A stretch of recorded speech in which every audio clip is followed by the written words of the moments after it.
আমি hair street থানা থেকে প্রেমপত্র পেয়েছি, সুতরাং সেই প্রেমপত্র যখন আমায় দেখা করতে বলা হয়েছে, আমার সাধারণত যে এজেন্সি যতবার যেখানে ডাকুক আমি সঠিক সময় পৌঁছে যাই।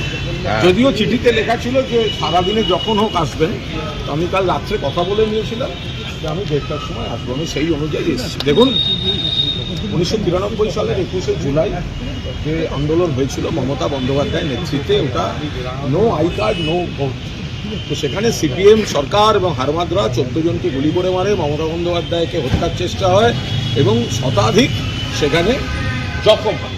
তারপর থেকে প্রতি বছর এটি পালিত হয় এবং যেহেতু এই ঘটনাটি ধর্মতলা চত্বরে ঘটেছিল, ফলে সেই স্পটটিতে এই মূলত শহীদ তর্পণ অনুষ্ঠানটি হয়ে থাকে।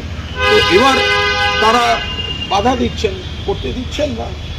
যদি যোগাসনের জন্য রেড রোডের মতো রাস্তা 7 দিন বন্ধ থাকে, তাহলে কলকাতার উপর সাম্প্রতিককালের সবচেয়ে বড় গণহত্যার শহীদ তর্পণ আধবেলা একটা রাস্তার অর্ধেক, সেটা তারা করতে দিচ্ছেন। আমাদের কি দোষ?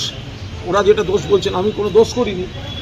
আমরা আইন মতো আবেদন করেছিলাম, আবেদন যে খারিজ হচ্ছে তখনও জানানো হয়নি, বরং আমাদের কাছে খবর ছিল যে পুলিশ এটা বলতে পারেন যে আর একটু ছোটো করে করুন, একদিক ছেড়ে করুন, যেরকম খবর আসে। তো আমরা একটা প্রাথমিক সমীক্ষা করে নিচ্ছিলাম যে পুলিশকে সহযোগিতা করতে কতটা একটুখানি ছোট বা একটা দিক ছেড়ে করা যায়, সেগুলো আমরা দেখছিলাম। আপনারা একটা ভিডিও দেখাতে পারবেন যে একটা গাড়ি আটকে ছিল, ছুটির দিন রবিবার বিকেল 3টের পর বৃষ্টির মধ্যে আমরা জাস্ট জায়গাটা দেখেছি যাতে পুলিশকেই সহযোগিতা করা যায়, কোনো অন্যায় সেখানে করিনি। এখন তৃণমূল নাকি কমে গেছে, তৃণমূল নাকি এই হয়েছে, তো তৃণমূলের সভা, তৃণমূল নেতৃত্বে এত ভয়, ওই সভাতে দাঁড়িয়ে ওইখানে ওই স্পটে ওই সভায় আজকের মুখ্যমন্ত্রী কতবার বক্তৃতা করেছেন বলুন তো তৃণমূলের লাখো কর্মীর সামনে?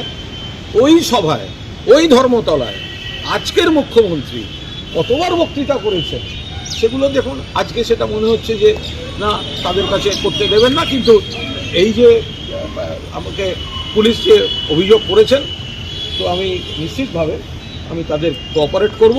পুলিশের প্রেমপত্র পেয়েছি, আমিও প্রেম নিবেদনে এসেছি। মেরেছ কলসির কানা, তা বলে কি প্রেম দেব না? কলসির কানা মারবে, আমিও প্রেম বিলিয়ে বেড়াবো।